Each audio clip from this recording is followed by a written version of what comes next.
لا إله إلا الله محمد رسول الله لا إله إلا الله محمد رسول الله. نبی اکرم صلی اللہ علیہ وسلم کی سیرت کا بیان ایک بڑا عجیب موضوع ہے.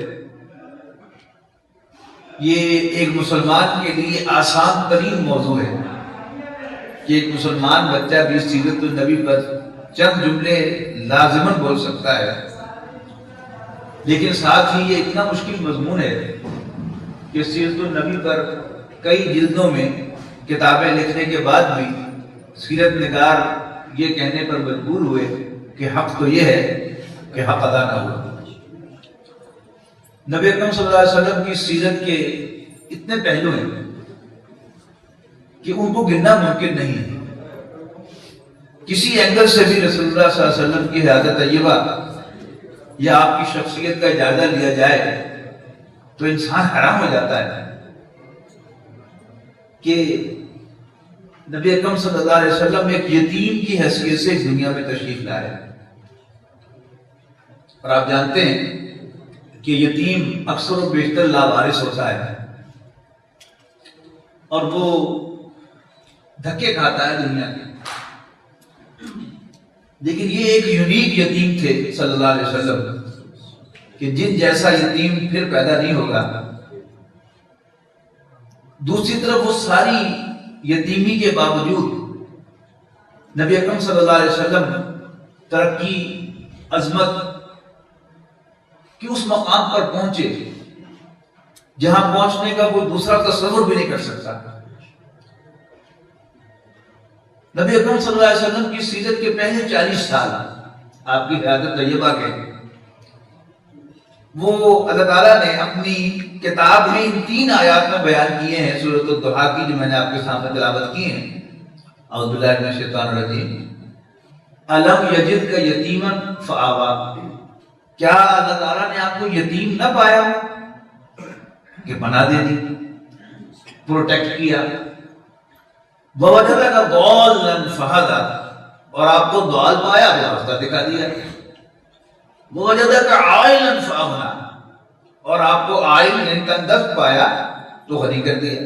جیسا کہ میں نے عرض کیا، ہم سب جانتے ہیں کہ نبی اکرم صلی اللہ علیہ وسلم اس دنیا میں تشریف لائے تو آپ کے والد گرامی عبداللہ بن عبد المطلب کا انتقال ہو چکا تھا، لہذا ایک یتیم بچے کی حیثیت سے آپ کی اس دنیا میں تشریف آ گئی. لیکن جیسے کہا جاتا ہے کہ رولنگ بال گیدرز نو ماس، رسول اللہ صلی اللہ علیہ وسلم یتیم ہونے کے باوجود لاوارث نہیں ہوئے. عرب کی ٹریڈیشن کے مطابق نبی اکرم صلی اللہ علیہ وسلم یعنی ینگ محمد بن عبداللہ صلی اللہ علیہ وسلم اپنے دادا کی ڈائریکٹ سپرویژن میں چلے گئے، اور عرب کی روایت کے مطابق آپ بنی سعد میں جا کر پرورش پانے لگے. اور وہ واقعہ سنائے بغیر میں رہ نہیں سکتا کہ حضرت سعدیہ حلیمہ سعدیہ رحمۃ اللہ علیہ رضی اللہ عنہ وہ بیان کرتی ہیں کہ میں اپنے گاؤں کی کچھ اور عورتوں کے ساتھ شہر آئی کہ کچھ بچوں کو گود لے آئے. ان کا پروفیشن تھا، عرب کی روایت تھی کہ بچے کو گاؤں میں پرورش کے لیے بھیجا جاتا تھا اور ابتدائی زندگی کے ابتدائی سال وہاں گزارتا تھا. ایک اس کا مقصد تازہ ہوا میں رہنا تھا، لیکن اس کا بڑا مقصد زبان کی حفاظت تھی. عربوں کو زبان کے بارے میں بڑا کریز تھا، عربی زبان پر انہیں ناز تھا اور اس معاملے میں بہت کریزی تھے، اور وہ نہیں چاہتے تھے کہ ان کا بچہ جو ہے اس کی زبان میں دوسری زبانوں کی آلائش ہو، آمیزش ہو. اس لیے کہ مکہ مکرمہ آج ہی نہیں بلکہ پہلے سے وہ ایک انٹرنیشنل سٹی تھا، ان دا سینس کم سے کم عرب کا تو وہ ہیڈ کوارٹر تھا کہ لوگ عمرہ کرنے کے لیے اور حج کرنے کے لیے پورے عرب سے آتے تھے، اور تجارتی مرکز بھی تھا، لہذا ہر طرح کی زبان یہاں بولی جاتی تھی اور سمجھی جاتی تھی. اب جب بھی کسی ایسی جگہ جائیں گے جہاں کی زبان آپ کو نہیں آتی اور جب آپ وہاں بزنس شروع کریں گے تو آہستہ آہستہ ان کے الفاظ آپ پک کریں گے اور پھر وہ ان کے الفاظ آپ کی زبان کا حصہ بنیں گے، اور دوسرے تاجر جو ہے وہ آپ کے کچھ الفاظ جو ہے وہ آپ سے لے لیں گے اور وہ ان کی زبان کا حصہ بنیں گے۔ تو اس مقصد کے لیے قریش بچوں کو دیہاتوں میں بھیجتے تھے۔ تو حضرت حلیمہ بیان فرماتی ہیں رضی اللہ تعالیٰ عنہ کہ میں کچھ اور عورتوں کے ساتھ شہر کی طرف گئی، مکہ مکرمہ کی طرف، تو میری گدی جو تھی وہ بہت کمزور تھی، اس لیے کہ میری جو مالی حالات تھے وہ بہت تنگ تھے، اور میری چھاتیوں میں دودھ بھی نہیں تھا۔ تو ہم مختلف گھروں میں گئے بچوں کو لینے کے لیے، تو سب عورتوں نے بچے لے لیے، لیکن مجھے کوئی بچہ نہ ملا۔ تو میں نے اپنے شوہر سے کہا کہ کیا خیال ہے، خالی ہاتھ جانے سے بہتر ہے مجھے 3 بچہ ہی لے لیں۔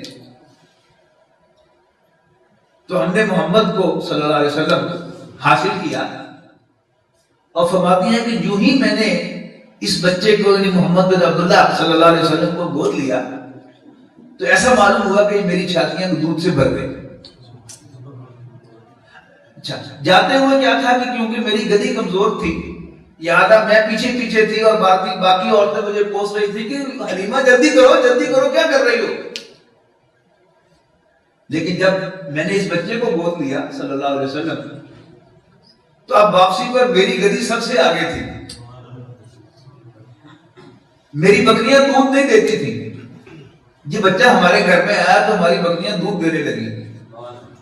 ایسی برکت جو ہے وہ سارے گھر کے اندر آ گئی، اور باقی جو چرواہے تھے ان کو ان کے مالک جو تھے وہ ڈانٹتے تھے، تم کہتے ہو کہ چرنے کو کچھ نہیں ہے بکریوں کے، تو حلیمہ کی بکریاں کہاں سے چر کے آ جاتی ہیں، تم بھی وہاں جا کے چرایا کرو۔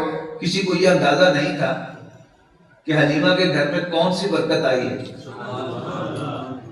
رسول اللہ صلی اللہ علیہ وسلم کی تشریف آوری، اس سے اس گھر کے اندر ہر اعتبار سے برکت آئی۔ حضرت حلیمہ کی چھاتیوں میں دودھ آیا، ان کی بکریوں نے دودھ دینا شروع کیا، اور ان کے گھر میں ایک رونق جو ہے وہ ہر طرف سے ہو گئی۔ لیکن روایت کے مطابق 4 سال کی جب آپ کی عمر ہوئی تو حضرت حلیمہ واپس چھوڑنے کے لیے آئیں والدہ کے پاس، لیکن وہ کہتی ہے کہ میرا دل نہیں چاہ رہا تھا کہ میں اس بچے کو اپنے آپ سے جدا کروں، لہذا میں نے بچے کی والدہ سے کہانی ڈالی کہ کیا خیال ہے، بچہ ماشاءاللہ صحت مند ہے، اس کو 2 سال اور گاؤں میں رہنے دیں، ذرا صحت مند ہو جائے گا اور زبان میں بھی فلوئنٹ ہو جائے گا تو پھر میں چھوڑ جاؤں گی۔ تو والدہ نے بچے کے دادا کی اجازت سے 2 سال کی اور اجازت دے دی، اور میں خوشی خوشی بچے کو پھر واپس لے کر آ گئی۔ لیکن جب بچہ 5 سال کا ہوا صلی اللہ علیہ وسلم تو کچھ عجیب واقعات پیش آئے۔ یہ شرح صدر کا واقعہ ہے کہ آپ بچوں کے ساتھ کھیل رہے تھے صلی اللہ علیہ وسلم، تو کچھ لوگ آئے اور انہوں نے باقاعدہ اس بچے کو بچوں میں سے نکال کے ان کا سینہ چاک کیا، ان کے دل کو دھویا اور پھر اندر رکھ کے سینہ بند کر دیا۔ یہ جبرائیل علیہ السلام تشریف لائے تھے رسول اللہ صلی اللہ علیہ وسلم کا دل صاف کرنے کے لیے، تمام ہر قسم کی علائشوں کو نکالنے کے لیے، کہ نبوت جو ہے اس کے لیے کسی بھی قسم کی علائش کا اگر ہو بھی اول تو تھی نہیں شاید، لیکن بعد بھی اتمام حجت کرنے کے لیے کہ اس کو بالکل صاف کر کے پھر دل میں ڈال دیا۔ اس طرح کے اور کچھ واقعات ہوئے تو حضرت حلیمہ کہتی ہیں کہ میں ڈر گئی کہ بچہ کہیں میرے پلے نہ پڑ جائے، لہٰذا میں جا کر 5 سال کی عمر میں بھاگ کے جا کے چھوڑا ہی والدہ کے پاس کہ بس اب ٹھیک ہو گیا، ماشاءاللہ صحت مند ہے۔ ساری باتیں تو نہیں بتائی۔ جب آپ کی عمر 6 سال کی ہوئی تو والدہ نے بچے کے دادا سے صلی اللہ علیہ وسلم اجازت مانگی کہ اگر آپ اجازت دیں تو بچے کو والد کی قبر کی زیارت کروانا۔ وہ مدینہ منورہ میں ان کا انتقال ہوا تھا، وہیں دفن ہوئے تھے۔ دادا نے اجازت دی تو آپ ایک کنیز کو لے کر اور ینگ محمد بن عبداللہ صلی اللہ علیہ وسلم کو لے کر مدینہ منورہ گئیں، باپ کی قبر کی زیارت کرائی رسول اللہ صلی اللہ علیہ وسلم کو، اور واپس مکہ آتے ہوئے راستے میں ان کا انتقال ہو گیا۔ اب جو کنیز صاحب تھی وہ آپ پہ نقشہ کھینچتی ہیں کہ رسول اللہ صلی اللہ علیہ وسلم کی والدہ کا جب انتقال ہو گیا تو جیسے ایک بچہ جو ہے جب اس کی والدہ کا انتقال ہو جائے تو یہ تو نہیں جانتا کہ موت کس بلا کا نام ہے، اور یہ جو موت کے منہ میں چلا جاتا ہے وہ واپس نہیں آیا کرتا. تو آپ اپنی والدہ کو جھنجھوڑتے تھے کہ ماں کیا بات ہے تو بولتی کیوں نہیں، میرا جواب کیوں نہیں دیتی. بہرحال وہ لونڈی جو ہے وہ آپ کو لے کے آئی ہے. اب مکہ مکرمہ میں خانہ کعبہ کی حیثیت پہلے سے ایک اسٹیبلشڈ حیثیت تھی، اور خانہ کعبہ کے گرد مختلف سرداروں کی دریاں بچھی ہوتی تھی، ان کی چوپالیں تھیں. یعنی ان کی حیثیت جو ہے وہ ہمارے دیہاتوں میں ایسے ڈیرے ہوتے ہیں نا کہ بڑے چودھریوں کے بڑے ڈیرے، جتنا کوئی بڑا چودھری ہے اتنا ہی اس کا بڑا ڈیرا ہے، اور اتنے ہی اس میں بیٹھنے والے لوگ جو ہیں وہ ہر وقت زیادہ ہوتے ہیں. اسی سے پہچان ہوتی ہے کہ یہ کتنا بڑا چودھری ہے. تو وہاں سردار کی سرداری کا ثبوت کیا تھا کہ اس کی دری بچھی ہوتی تھی اور اس کے حوالی آ کر اس کے سامنے دری پہ بیٹھتے تھے. تو عبد المطلب حضور صلی اللہ علیہ وسلم کے دادا، ان کی بھی ایک دری تھی، بہت بڑے سردار تھے، متولی تھے خانہ کعبہ کے. تو ان کی دری بچھی ہوتی تھی اور عبد المطلب کے پوتے یعنی بچے جو تھے وہ دری سے نیچے نیچے جو وہ کھیلتے تھے، اور کسی بچے کو دری کے اوپر چڑھنے کی اجازت نہیں ہوتی. لیکن ان کا ایک کزن صلی اللہ علیہ وسلم یعنی رسول اللہ صلی اللہ علیہ وسلم جو تھے وہ کھیلتے ہوئے دری کے اوپر چڑھ جاتے تھے، اور ان کے کزن جو ہے وہ ڈر کر کے دادا سے ڈانٹ پڑے گی اس کو کہتے ہیں، پھر بھاگتے تھے پکڑ کے نیچے لانے کے لیے. تو دادا کہتا تھا کوئی بات نہیں آنے دو اس کو. یعنی یتیم تو تھے لیکن لاوارث نہیں تھے. اللہ تعالیٰ نے دادا کے دل میں غیر معمولی محبت ڈالی اس بچے کے لیے. حالانکہ غیر معمولی میں کیوں کہہ رہا ہوں، آپ سوچ رہے ہوں گے کہ دادا بچوں کو پیار کیا ہی کرتے ہیں. دادا کو پہلا پوتا یا پہلا نواسا نانا کو پیارا ہوتا ہے، غیر معمولی. بس پھر روٹین چل نکلتی ہے تو پھر ایک آرڈنری سی بات ہو جاتی ہے. تو رسول اللہ صلی اللہ علیہ وسلم کے 11 چچا تھے، 11 بھائی تھے نا، عبد المطلب کے 11 بیٹے تھے. تو ان میں سے غالباً سب سے چھوٹے عبداللہ تھے.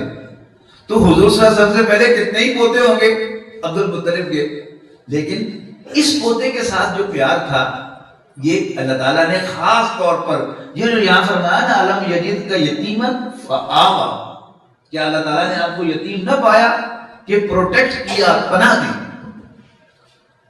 یہ پناہ جو تھی پھر یہ آگے تک چلتی رہی. 8 سال کی عمر میں دادا کا بھی انتقال ہو گیا. اب خاندانی روایت کے مطابق رسول اللہ صلی اللہ علیہ وسلم خاندان کی براہ راست تربیت میں چلے گئے، اور خاندان کا جو بھی سربراہ ہو اس کی ڈائریکٹ سپرویژن میں چلے گئے. تو عبد المطلب کے بعد عبد المطلب کا بیٹا حضور کا ایک تایا زبیر خاندان کا سربراہ بنا. یہ ایک صاحب ثروت انسان تھا، لیکن بہت جلد زبیر کا انتقال ہو گیا اور پھر ابو طالب خاندان کے سربراہ بنے. ابو طالب کو صاحب ثروت انسان نہیں تھے، لیکن he proved to be an ideal and classical head of the family. یہ آئیڈیل اینڈ کلاسک میں بڑا زور سے کہا ہے، یعنی جو دیہات سے تعلق رکھنے والے طلبہ ہیں وہ تو شاید اس سے واقف ہیں کہ خاندان کس بلا کا نام ہے اور خاندان کا سردار، خاندان کا سربراہ کیا ہوتا ہے. لیکن شہری بابو شاید اس سے واقف نہ ہو، لہٰذا تھوڑی سی میں وضاحت کر دوں کہ آپ اپنے کسی دوست کے ساتھ اس کے گاؤں میں جائیں اور کوئی ایکس وائی جی آپ وہاں سے گزر رہا ہو، خواہ وہ خاتون ہی کیوں نہ ہو، آپ ان سے پوچھیں کہ یہ کون ہے تو وہ آپ کو اس کا نام بتائے گا، کس کا بیٹا یا کس کی بیوی ہے یہ بتائے گا، اور یہ کس خاندان سے ہے، گجروں میں سے ہے، ڈوگروں میں سے ہے، راجپوتوں میں سے ہے، رائیوں میں سے ہے، یہ بھی بتائے گا. پھر ان کا فائنینشیل سٹیٹس بتائے گا کہ اچھا اب شہروں میں فائنینشیل سٹیٹس بنتا ہے کہ لاکھ پتی کروڑ پتی، دیہاتوں میں فائنینشیل سٹیٹس بنتا ہے پیڑیاں کے لیے تو ڈنگر کے لیے. وہ بھی آپ کو بتائے گا کہ ان کا فائنینشیل سٹیٹس کیا ہے. پھر کردار بتائے گا کہ یہ کیسے لوگ ہیں، ان کا اخلاق، ان کا کردار کیا ہے. تو رسول اللہ صلی اللہ علیہ وسلم ہر خاندان یا ہر شخص اپنے خاندان سے پہچانا جاتا ہے. اور آپ کسی تھانے میں چلے جائیں، جو خاص طور پر جو آؤٹ اسکرٹ کا تھانہ ہو تو وہاں آپ کو ہر وقت ٹھٹ کے ٹھٹ نظر آئیں گے. شہروں کے تھانوں میں آپ کو یہ نظر آئے گا. وہاں کیا ہے کہ کسی بھی خاندان کا کوئی بندہ پکڑا گیا، اب پورا خاندان جو ہے اس کے پیچھے جائے گا. اس کے پیچھے تھانے جائے گا، کچہری جائے گا، مقدمے لڑے گا، سپریم کورٹ تک بھی جانا پڑے گا، پورا خاندان جو ہے اس کے پیچھے جائے گا. اسے کہتے ہیں خاندانی پروٹیکشن. اب کوئی نوجوان جو ہے وہ کوئی ایسی گری ہوئی حرکت کر دے تو خاندان کے اندر تو بے شک اس کو جوتے بھی لگا دیں، لیکن خاندان سے باہر جو ہے وہ سب کے سب اس کے پیچھے کھڑے ہوتے ہیں. خبردار بڑے بڑے بات ہے. یہ کیا ہے؟ یہ روایت اگر آپ نے سمجھیں گے تو سیرت آپ کی سمجھ میں نہیں آئے. ابو طالب خاندان کا سربراہ بنا تو ابو طالب کو انگلش آدمی نہیں تھا کہ آپ کو سلور سپون کے ساتھ کھلا سکتا. لہذا رسول اللہ صلی اللہ علیہ وسلم کا اپنا فرمان ہے، بخاری کی روایت ہے کہ میں نے بہت ہی قلیل معاوضے پر فلاں خاندان کے جانور چرائے ہیں. اور کہاں چرائے ہیں؟ فیصل آباد میں نہیں، مکہ مکرمہ میں، جہاں normally temperature 50 degree centigrade تک جاتا ہے. سخت ترین محنت کروائی. وہ بھی کیا ہے؟ اللہ تعالیٰ نے رسول اللہ صلی اللہ علیہ وسلم کو تجربے میں سے گزارا. یعنی جو آدمی کسی ڈرائنگ روم میں بیٹھتا ہے یا کسی آفس میں بیٹھتا ہے تو اس کو آسمان میں دیکھنے کو نہیں ملتا.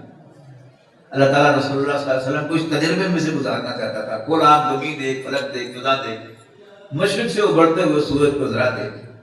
یہ کیا تھا؟ اللہ تعالیٰ نے رسول اللہ صلی اللہ علیہ وسلم کو تجربہ کروایا. اور حالانکہ اللہ تعالیٰ چاہتا تو آپ کو بڑے آرام سے گھر بٹھا کے بھی کھلا سکتا تھا، لیکن نہیں کھلایا. نبی اکرم صلی اللہ علیہ وسلم کی حیات طیبہ کا بڑا اہم پہلو یہ ہے کہ رسول اللہ صلی اللہ علیہ وسلم انسانی خدمت کے بہت زیادہ طلبگار تھے کہ میں انسانوں کے کام آؤں.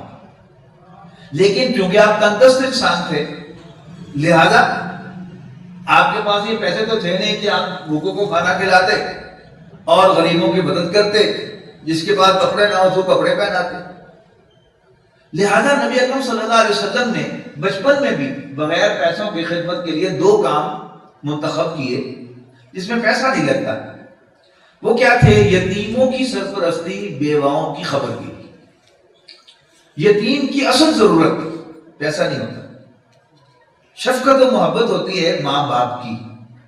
یعنی کوئی اس کا منہ ایسے چومے کہ اگر اس کا باپ زندہ ہوتا تو اس کا منہ چومتا، اور ایسے گلے لگائے جیسے اگر اس کا باپ زندہ ہوتا تو اس کو گلے لگاتا. اسے پیسہ لگتا ہے. لہذا رسول اللہ صلی اللہ علیہ وسلم یعنی in his capacity best service کرتے تھے مین کائنڈ کی، یتیموں کی سرپرستی کر کے. پھر بیواؤں کی خبر گیری. اسے بھی سمجھ لیجیے آج کی خاتون پر قیاس نہ کیجیے جس کو ڈرائیونگ بھی آتی ہو، جس کے پاس 2 موبائل فون بھی ہو، بینک اکاؤنٹ بھی ہو، اور ڈیبٹ کارڈ بھی ہو، کریڈٹ کارڈ بھی ہو. آج سے 1500 سال پہلے کی خاتون کا تصور کیجئے. اس کو اگر کوئی نوجوان شہر کا، گاؤں کا آ کے روز پوچھتا رہے یا دوسرے چوتھے روز پوچھتا رہے اماں جی کوئی کام ہوئے تو دسو، ہے نا خدمت؟ پیسہ کو نہیں لگتا اس میں. لیکن وہ جو محاورہ ہے کہ where there is a will there is a way. یعنی کوئی انسان کے پاس ایکسکیوز نہیں ہے کہ جی میں کیا کرتا، میں غریب آدمی تھا، میں اس لیے انسان کی خدمت نہیں کر سکا.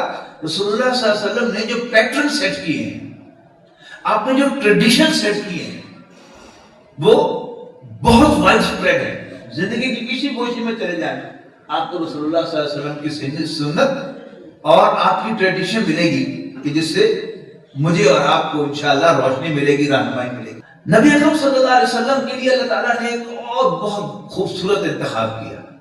وہ انتخاب کیا تھا کہ دیکھیے نبی اکرم صلی اللہ علیہ وسلم ظاہر مکہ مکرمہ کے رہنے والے تھے، اور انسان کا سب سے پہلا تعارف کس سے ہوتا ہے؟ اپنے خاندان کے لوگوں سے. نبی اکرم صلی اللہ علیہ وسلم کی جو خواہش تھی وہ اپنی چچا کی بیٹی حضرت ام ہانی سے شادی کی خواہش تھی، ابو طالب کی بیٹی. لیکن فن ریزن اور دی ادر ابو طالب نے رسول اللہ صلی اللہ علیہ وسلم کو رشتہ نہیں دیا.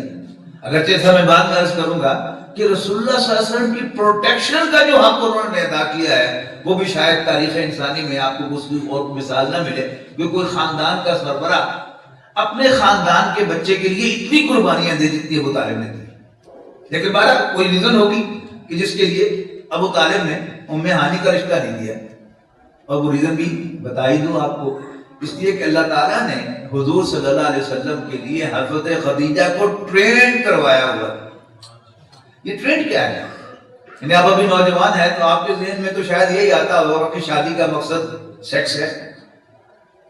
لیکن شادی کا مقصد صرف سیکس نہیں ہے. یعنی شادی کے اور بہت سے پہلو ہیں. یعنی ایک تو شادی کے ساتھ ایک لفظ استعمال کرتے ہیں شادی خانہ آبادی.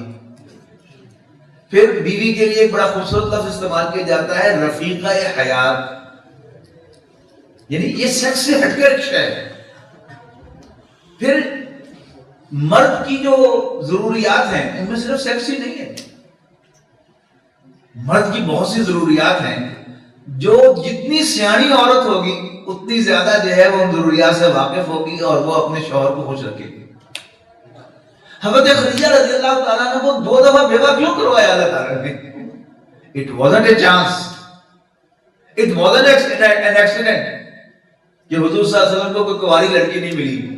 یہ اللہ تعالیٰ کی پلاننگ تھی کہ وہ اپنے بندے کو ایک ایسی بیوی دینا چاہتا تھا کہ جو پوری طرح ٹرینڈ ہو کہ مرد کی کیا کیا ضروریات کیا کیا خواہشات ہوتی ہیں اور کس طرح اپنے شوہر کو خوش رکھا جا سکتا ہے.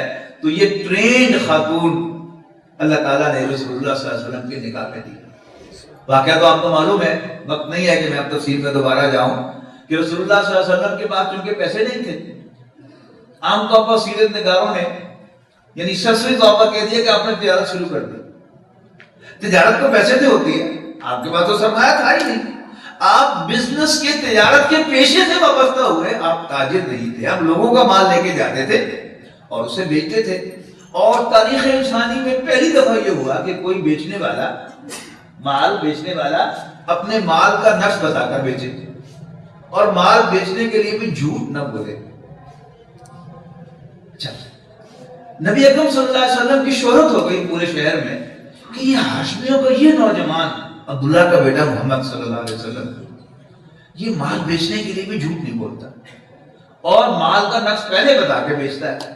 لہذا مکے والوں نے آپ کو الصادق اور الامین کا خطاب دیا, سچا اور کھرا جانبدار. اور آپ کو معلوم ہے کہ حضرت خدیجہ رضی اللہ تعالیٰ عنہ مکہ مکرمہ میں کس نام سے پہچانی جاتی تھی؟ الطاہرہ, پاک باز خاتون. تو اللہ تعالیٰ نے یعنی چن کے ایک عورت جو ہے وہ ٹریننگ دلا کے حضور صلی اللہ علیہ وسلم کی رکھی ہوئی تھی. لہذا رسول اللہ صلی اللہ علیہ وسلم کوئی ایک محرومی والی بات نہیں تھی کہ آپ کو کوئی جوان لڑکی کوئی کنواری نہیں ملی. یہ اللہ تعالیٰ کا تحفہ تھا رسول اللہ صلی اللہ علیہ وسلم کے لیے. اور میں سچ کہتا ہوں آپ سے, یقین مانیے 64 سال میری عمر ہو گئی ہے, میں نہیں سمجھتا کہ حضرت خدیجہ جیسی خاتون کوئی اور پیدا ہوئی ہے یا ہوئی. جیسے رسول اللہ صلی اللہ علیہ وسلم بھی ایک ہی ہے نا, حضور صلی اللہ علیہ وسلم کی ڈپلیکیشن نہیں ہوگی کبھی بھی. انسانیت اپنے معراج پر پہنچ گئی رسول اللہ صلی اللہ علیہ وسلم پر. ایسے ہی میں سمجھتا ہوں کہ حضرت خدیجہ بھی عورت کے اندر جو جو خوبیاں پائی جا سکتی ہیں ان ساری خوبیوں سے پوری طرح مزین تھی حضرت خدیجہ رضی اللہ تعالیٰ عنہا, جو رسول اللہ صلی اللہ علیہ وسلم کو اللہ تعالیٰ نے تحفے میں دی. آپ کو معلوم ہے کہ جب عورت ذرا 4 برتن زیادہ لے کے آ جائے جہیز کے تو اس کا نخرہ نہیں سنبھالا جاتا. لیکن یہ پتہ نہیں کیا عورت تھی, انمیچڈ. حضرت خدیجہ کا بھی جیسے رسول اللہ صلی اللہ علیہ وسلم کا میچ نہیں ہے, حضرت خدیجہ کا بھی کوئی میچ نہیں ہے. ایک مرتبہ رسول اللہ صلی اللہ علیہ وسلم ذرا کچھ پریشان سے تشریف لائے تو زوجہ محترمہ نے پوچھا رضی اللہ تعالیٰ عنہ, آپ پریشان کیوں ہیں؟ تو آپ نے فرمایا کہ میں باہر گھوم رہا تھا, میں نے قافلہ دیکھا, بڑا قسمہ کرسی کا عالم تھا, بچے بھوک سے ملک رہے تھے, میں سوچ رہا تھا کہ میرے پاس بھی کچھ سرمایہ ہوتا تو میں ان کی مدد کرتا. تو حضرت خدیجہ کو فوراً سٹرائک ہوا, اوہ میں تو بھول گئی کہ میرا شوہر دیانتدار آدمی ہے صلی اللہ علیہ وسلم. اس لیے کہ حضرت خدیجہ نے تو اپنا مال بس رکھ دیا تھا سامنے, بھر دو اس کو. تو ان کو سٹرائک ہوا کہ یہ میرے مال کو میری اجازت سے بھر رہے ہو, اللہ کے بندے کی اپنا مال نہیں سمجھتے اس کو. لہٰذا انہوں نے مکی کے سرداروں کو بلایا اور ان سب سے کہا کہ تم گواہ رہو کہ میں نے اپنا سارا مال اپنے شوہر محمد بن عبداللہ بن عبد المطلب وہ ہبہ کر دیا صلی اللہ علیہ وسلم. یہ ہے ووجدک عائلا فاغنا، اللہ تعالیٰ نے آپ کو تنگ دست پایا تو غنی کر دیا. اب نبی اکرم صلی اللہ علیہ وسلم پر آپ کا کوئی بدترین دشمن بھی گمراہی کا الزام نہیں لگا سکا کہ کبھی کسی سٹیج پر انہوں نے کبھی کسی بت کو سجدہ کیا ہوگا. نو، بدترین دشمن بھی آپ پر یہ الزام عائد نہیں کر سکا. اس کا مطلب کیا ہے کہ آپ اللہ تعالیٰ کی عبادت میں ہمیشہ راہ راست پر تھے، ہدایت پر تھے. لیکن آپ کی حیات طیبہ ایک دوسرے پہلو سے گواہی دیتی ہے کہ آپ کو سمجھ نہیں آ رہا تھا کہ میں انسان کی خدمت کیسے کروں. پہلے بغیر سرمایہ کی خدمت کی، مزہ نہیں آیا. کبھی وہ الفاظ زبان پہ آئے نا، حضرت خدیجہ کے پوچھنے پر کہ آپ پریشان کیوں؟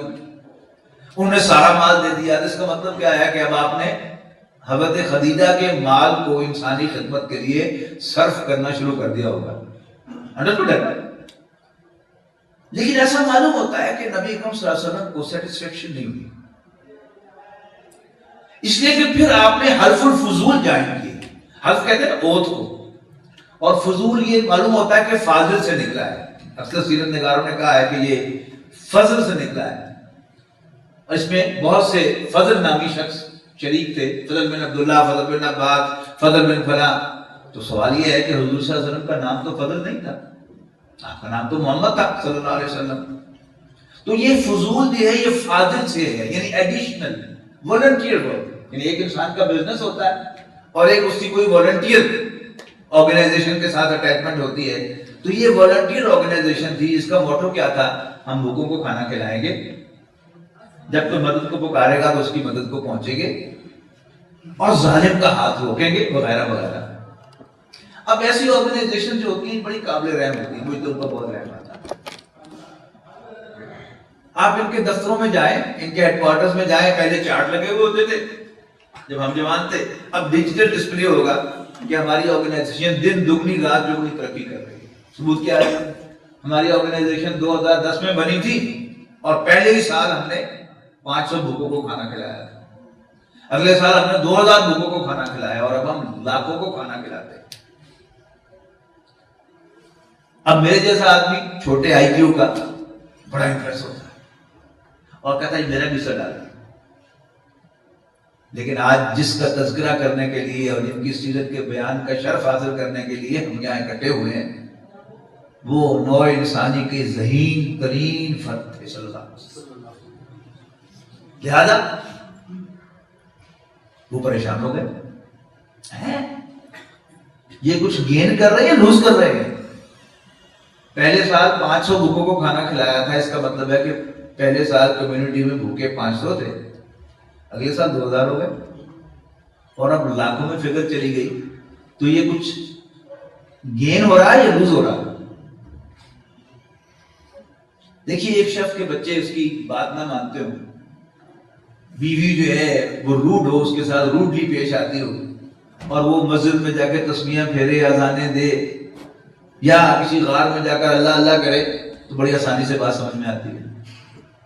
جس گھر میں خدیجہ جیسی بیوی ہو رضی اللہ تعالیٰ عنہ، اور وہ گھر چھوڑ کر، وہ ظاہر ہے مکے کی سب سے متمول خاتون تھی، تو she must have the most lavish house of the town. تو لیوش گھر بھی ہو اور کمپنی بھی حضرت خدیجہ کی ہو، اور وہ چھوڑ کر وہ 1000 فٹ کی بلندی پر غار حرا میں جا کر وہاں عبادتیں کرے. سمجھ میں آتی ہے بات میں؟ unless he is really upset. وہ upsetness کیا ہے؟ یعنی آپ کی زندگی کو دیکھیے، بغیر پیسے کی خدمت کی، یتیموں کی سرپرستی، بیراؤں کی خبر کی تھی، حضرت خدیجہ کے بعد سے خدمت، پھر حلف الفضول میں خدمت جوائن کی نا. لیکن معلوم ہوا کہ آپ پریشان ہوئے کہ ظلم بڑھتا چلا جا رہا ہے، اس لیے کہ جیسے بھوکوں کو کھانا کھلانا شروع کرے تو بھوک بڑھتی چلی جاتی ہے. اسی طرح ایک بڑی غلط فہمی ہے کہ اگر 2-4 ظالموں کی گردنیں اڑا دی جائیں تو ظلم ختم ہو جائے گا. سنتے ہیں نا وقت فوقت کہ بس کوئی ایسی آئے نا حکومت یا مارشل لا آئے اور جو ایک دفعہ 15-20 سیاستدانوں کی گردنیں اڑا دے تاکہ ملک جو ہے وہ گنڈوں سے اور چوروں سے پاک ہو جائے. کبھی نہیں ہوگا. آپ 2 ظالموں کو ماریں گے 4 پیدا ہوں گے، 4 کو ماریں گے 10 پیدا ہوں گے، 10 کو ماریں گے 50 پیدا ہوں گے۔ جیسے کھانا کھلانے سے بھوک ختم نہیں ہوتی، ایسے ہی ظالموں کو مارنے سے ظلم ختم نہیں ہوتا۔ اب حضور صلی اللہ علیہ وسلم ذہین انسان ہے، آپ نے اتنے اٹیمپٹس کیے انسانی خدمت کے، لیکن آپ سیٹسفائیڈ نہیں ہیں، کر نہیں پا رہے۔ I believe کہ رسول اللہ صلی اللہ علیہ وسلم کو غار حرا میں لے کے جانے والی یہی چیز ہے، غور و فکر۔ اس لیے کہ بخاری کی روایت ہے کہ رسول اللہ صلی اللہ علیہ وسلم نے فرمایا، حضرت عائشہ روایت کرتی ہیں، یعنی حضور صلی اللہ علیہ وسلم سن کر کے فلما بلغ 40 سنۃ، جب آپ کی عمر 40 سال کے قریب ہوئی، کان حبب الیہ الخلاء، تو آپ کو خلوت بہت پسند آنے لگی، وکان یخلو الی غار حرا، اور آپ غار حرا میں جا کر خلوت گزین ہوتے، ویتحنث فی، اس میں عبادت کرتے۔ اب حدیث کی شرح لکھنے والوں کے سامنے یہ سوال آیا کہ قرآن مجید نازل نہیں ہوا تھا، نماز فرض نہیں ہوئی تھی، وہ کون سی عبادت تھی جو آپ 7 ہفتے جا کر کرتے رہتے تھے وہاں پر؟ تو حدیث کی شرح لکھنے والوں نے کہا کہ کانا صفات تعبدہ فی غار حرا التفکر والاعتبار، کہ غار حرا میں آپ کی عبادت کی نوعیت غور و فکر تھا۔ اچھا، پھر بعض لوگوں نے بڑا سرسری طور پر کہہ دیا کہ جی آپ اس کائنات کا غور و فکر کر رہے تھے کہ کس نے پیدا کی ہے، کیوں پیدا کی ہے۔ بڑی بچکانہ بات ہے، قرآن مجید گواہ ہے، قرآن مجید میں ایک دفعہ نہیں کئی دفعہ آئی ہے یہ بات، لئن سألتهم من خلق السماوات والارض لیقولن اللہ۔ اے نبی، یقیناً اگر آپ ان سے پوچھیں کہ آسمانوں اور زمین کو کس نے پیدا کیا تو لازماً کہیں گے کہ اللہ تعالیٰ ہی نے پیدا کیا۔ اگر مکے کا عام کافر جانتا ہے کہ اس کائنات کا خالق اللہ تعالیٰ ہے تو رسول اللہ صلی اللہ علیہ وسلم کو کیسے پتہ نہیں ہوگا؟ یہ غور و فکر اس پر تھا کہ یا اللہ میں تیرے بندوں کے کام کیسے آؤں، میں غربت کیسے ختم کروں، میں ظلم کیسے ختم کروں، میں ڈیپریویشن کیسے ختم کروں، احساس محرومی، سینس آف ڈیپریویشن کیسے ختم کروں۔ یہ تھا وہ آپ کا غور و فکر، اور جو آپ کو وہاں جواب ملا وہ کیا تھا؟ اقرأ بسم ربک الذی خلق، پڑھ اپنے اس رب کے نام سے جس نے پیدا کیا۔ ہمارے بہت سے دوست جو ہیں وہ قرآن مجید کو سائنس کی کتاب سمجھتے ہیں، بایولوجی کی کتاب سمجھتے ہیں کہ دیکھیے کہا ہوا ہے کہ اللہ جی جس نے جمے ہوئے خون سے پیدا کیا، یہ کسی پتہ نہیں۔ گاؤں کی رہنے والی ایک ان پڑھ خاتون جس نے اسکول کا چہرہ بھی نہ دیکھا ہوگا، اسے بھی پتا ہے کہ اس نے انڈا توڑا تو ایک سرخ لائن نظر آئی تو وہاں پھینک دیتی ہے، اور تھوڑا سا اور خراب ہو جائے تو جمع ہوا خون ہوتا ہے، اور خراب ہو جائے تو ایک انفارم سا چوزا ہوتا ہے، اور پھر انفارم چوزا جو ہے وہ بھی نکلتا ہے اس میں۔ اصل بات کیا ہے؟ مکے کے مرد، مکے کی عورتیں، کیا وہ بھیڑ بکریاں نہیں پالتے تھے؟ بکریوں کی ابارشنز نہیں ہوتی تھی، اونٹنیوں کی ابارشنز نہیں ہوتی تھی، ان کی خواتین ابارٹ نہیں کرتی تھی۔ ارلی سٹیج میں ابارشن ہوتی ہے تو خون نکلتا ہے، ذرا لیٹ سٹیج ہو جائے تو جمع ہوا خون نکلتا ہے، پھر ایک انفارم سا ماس نکلتا ہے، اور پھر اس کے آگے جا کر پھر ایک فارم بچہ جو ہے وہ بھی مردہ جو ہے وہ پیدا ہو جاتا ہے۔ اصل بات کیا تھی کہ مکے کے کافر اللہ تعالیٰ کو، قریش مکہ اللہ تعالیٰ کو خالق مانتے تھے لیکن رب نہیں مانتے تھے، رازق بھی مانتے تھے۔ سورہ یونس کی آیت نمبر 31 بڑی عجیب ہے، آپ کو بڑی حیرانی ہوگی سن کر۔ فرمایا قل من یرزقکم من السماء والارض، ان سے پوچھو کہ بتاؤ بھلا تمہیں آسمان و زمین سے رزق کون دیتا ہے؟ ام من یملک السمع والابصار، یا یہ پوچھو کہ کون کانوں اور آنکھوں پر کنٹرول رکھتا ہے؟ ومن یخرج الحی من المیت ویخرج المیت من الحی، اور کون مردہ کو زندہ سے اور زندہ کو مردہ سے پیدا کرتا ہے؟ ومن یدبر الامر، اور کون کاموں کی تدبیر کرتا ہے؟ سیقولون اللہ، تو کہیں گے اللہ۔ فقل افلا تتقون، تو پھر ان سے پوچھو اس سے ڈرتے کیوں نہیں ہو؟ اور پھر اللہ تعالیٰ نے اپنا قرآنک تعارف کروایا، اور وہ کیا ہے؟ فذالکم اللہ ربکم الحق، تو پھر سمجھ لو یہی اللہ تمہارا حقیقی رب ہے۔ رب کے معنی پالنے والے کے نہیں، مالک کے، آقا کے۔ آج بھی اگر آپ نے عربی زبان میں یہ کہنا ہو کہ امیہ بن خلف حضرت بلال کا آقا تھا، تو آپ کے لیے اور کوئی لفظ آپ کے پاس نہیں ہے یہ کہنے کی بجائے کے علاوہ کہ کانا امیہ رب بلال، امیہ بن خلف حضرت بلال کا رب تھا۔ حدیث جبرائیل میں جو الفاظ آئے ہیں انتلد الامۃ ربتہا کہ لونڈی اپنی مالکن کو جنم دے گی. تو رب کی مؤنث کیا ہے؟ ربتن، وہ آیا وہاں پر. تو لفظ اللہ عربی زبان میں اللہ تعالیٰ کے لیے بنا تھا اور صرف اللہ تعالیٰ ہی کے لیے بولا جا سکتا تھا. غیر اللہ کے لیے لفظ اللہ نہیں بولا جا سکتا عربی زبان میں. جیسے انگریزی میں کیپٹل جی والا گاڈ جو ہے وہ صرف اللہ تعالیٰ کے لیے، غیر اللہ کے لیے وہ بولا ہی نہیں جا سکتا. اس کے مقابلے میں لفظ رب عربی زبان میں اللہ تعالیٰ کے لیے نہیں بنا تھا. سب لوگ آگے آگے آ جائیں، پیچھے جو دوست آ رہے ہیں ان کو دقت ہو رہی ہے. جیسے انگریزی زبان میں کیپٹل جی والا گاڈ، تو عربی زبان میں لفظ رب یہ اللہ تعالیٰ کے لیے نہیں بنا تھا. لفظ اللہ تعالیٰ کے لیے بنا تھا اور لفظ رب اللہ تعالیٰ کے لیے نہیں بلکہ لارڈز کے لیے بنا تھا. جیسے میں نے کہا کہ امیہ بن خلف حضرت بلال کا آقا تھا. اس کی عربی کیا ہے؟ کانا امیہ رب بلال رضی اللہ عنہ. قرآن مجید نے کیا کیا؟ قرآن مجید نے اپنی پہلی ہی آیت میں ان ارباب کے نیچے سے کرسی کھینچ دی کہ رب تم نہیں ہو، رب اللہ ہے. اب اس کو دیکھیے کہ یہاں جو سارا ہنگامہ عرب میں ہو رہا ہے کہ میں نے اس کیا تھا کہ آپ پر کوئی بدترین دشمن بھی آپ پر یہ الزام نہیں لگا سکا کہ آپ نے کبھی کسی بت کو سجدہ کیا. تو پھر اچانک کیا ہو گیا؟ اب سمجھیے کہ وہ اچانک کیا ہوا. میں یعنی ایک ڈرامائی انداز میں آپ کے سامنے رکھتا ہوں کہ حضرت بلال رضی اللہ تعالیٰ عنہ رسول اللہ صلی اللہ علیہ وسلم پر ایمان لے آئے. اب ایمان لانے کے بعد وہ اپنے آقا امیہ بن خلف کے پاس گئے اور انہوں نے کہا کہ سر آئی ایم ویری سوری کہ میں آپ کی خدمت میں بڑی کوتاہی کرتا رہا اور نوکر کچھ نہ کچھ کمزور بائی نیچر ہوتا ہی ہے. میں کمزوری سے کام بھی لیتا ہوں بلکہ چوری بھی کرتا رہا ہوں. لیکن وہ جو ہے نا ہاشمیوں کے، وہ عبداللہ کے بیٹے محمد صلی اللہ علیہ وسلم، میں ان کی زبان میں اس وقت کہہ رہا ہوں.